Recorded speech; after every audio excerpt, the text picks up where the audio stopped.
Tiki said something to Sean and I the other day when John Harbaugh was removed as head coach of the Baltimore Ravens that I found fascinating. Which is? You said, and if I'm quoting you wrong, slap me across the face, that to you, Tiki Barber, Giants legend, influential voice in the Giants community, you prefer Kevin Stefanski over John Harbaugh. I do prefer Kevin Stefanski, and part of it is because he's an offensive coach and quarterback coach back in his early days with Minnesota.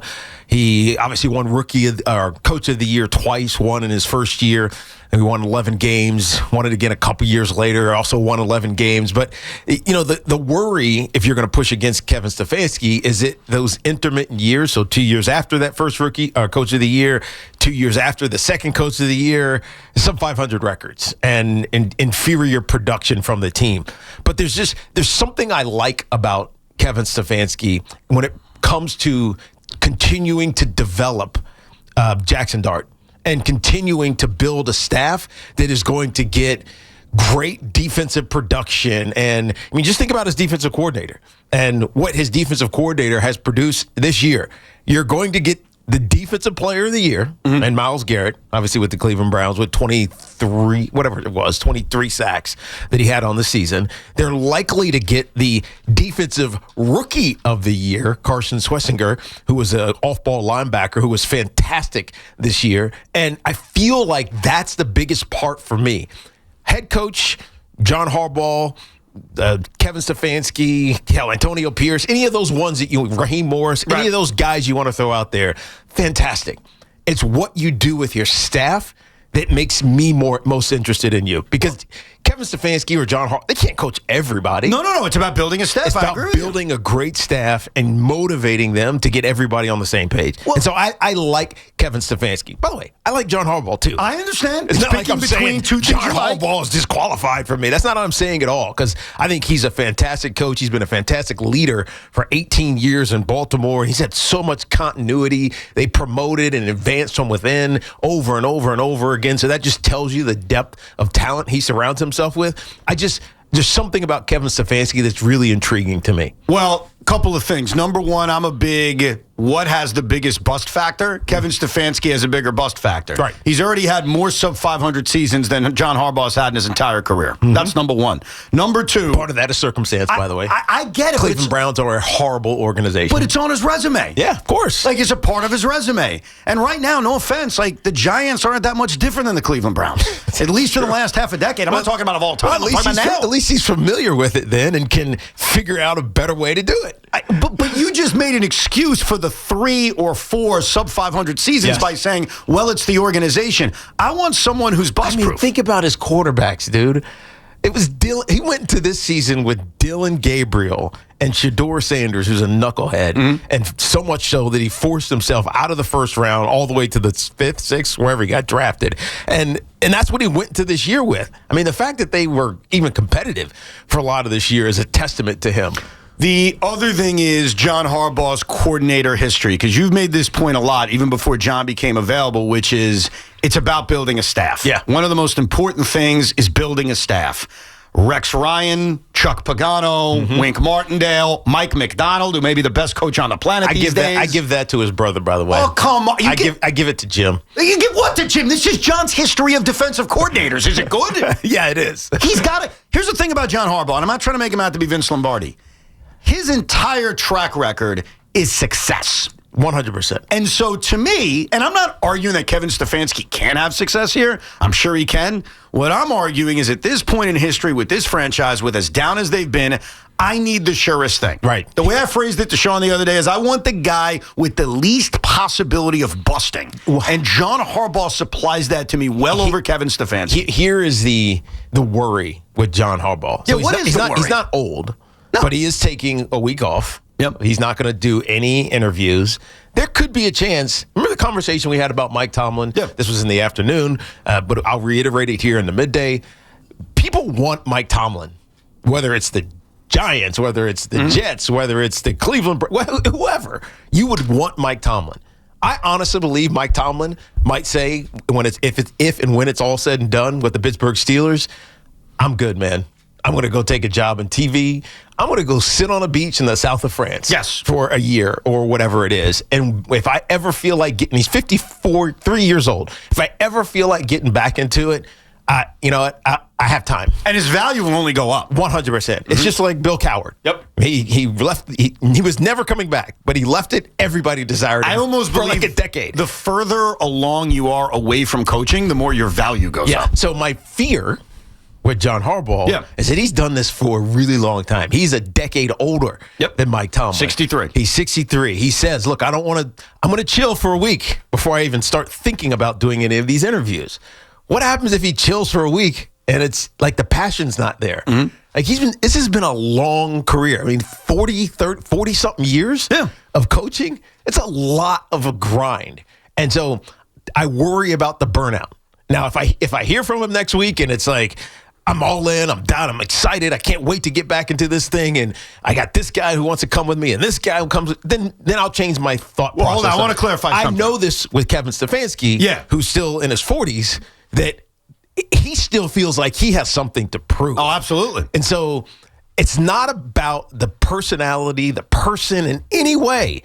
It's about the fire that's inside of them. And I know Kevin Stefanski has that fire. Well, that's what I want to clarify here. So you're worried about John because it is absolutely possible. And if you're just tuning in, yes, John Harbaugh is not going to take interviews this week. That's the latest reporting. And then next week, he'll begin to take interviews. It is absolutely a possibility that two things could happen, both not good for the Giants. And we talked about one yesterday, which is the idea that there are new coaching vacancies, that the Buffalo Bills fire Sean McDermott. Right. Yesterday, the show ended with Sean declaring he is going to root for the Eagles this weekend and will root for the Eagles until John Harbaugh accepts the Giant job because he is legitimately fearful that the Eagles lose. They fire Nick Sirianni. They hire John Harbaugh. That's Sean yesterday. And Fly, Eagles, fly, Ev. I respect that. So we've all talked. Can you imagine? Yes. I can't imagine. Made the playoffs every year of his tenure as the head coach of the Philadelphia Eagles. Yes. And they still want to get rid of him. Yes. It's unbelievable. Because fair or not, as good as Nick Sirianni's track record is, fair or not, none of us view him as this elite level head coach. No, it's true. And I know he's got a Super Bowl championship. He's been to 2 Super Bowls. I know. So it is absolutely on the table, as we discussed yesterday, that John just takes another job. Yeah. I even brought up the Cleveland Browns because of his history in Cleveland, of his parents honeymooning at a Browns game. Like, all of that's legitimate, and it's on the table. I will not tell you it's a slam dunk he's picking the Giants.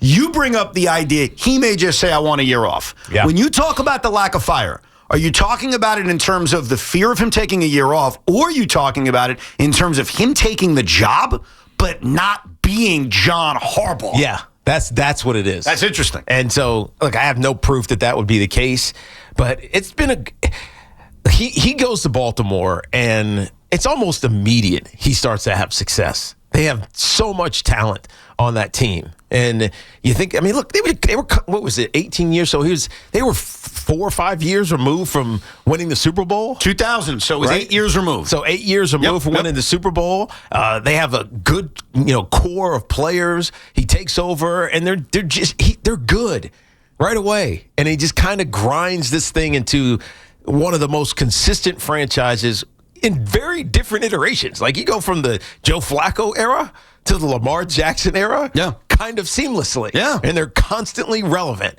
And now you're coming to the Giants. There's talent here. That's why it's next to the Ravens, interestingly, probably the most attractive job that's available right now because of the talent. But the history of losing it's a decade.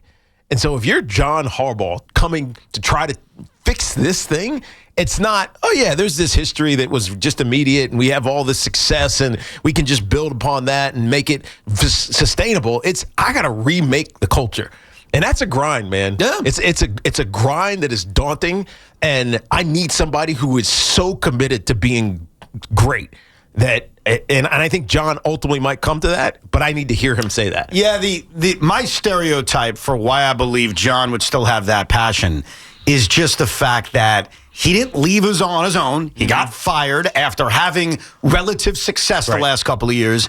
And B, he's at the gym at 5 a.m. He's doing squats. He speaks like a guy who still has it. Okay, so tell us that.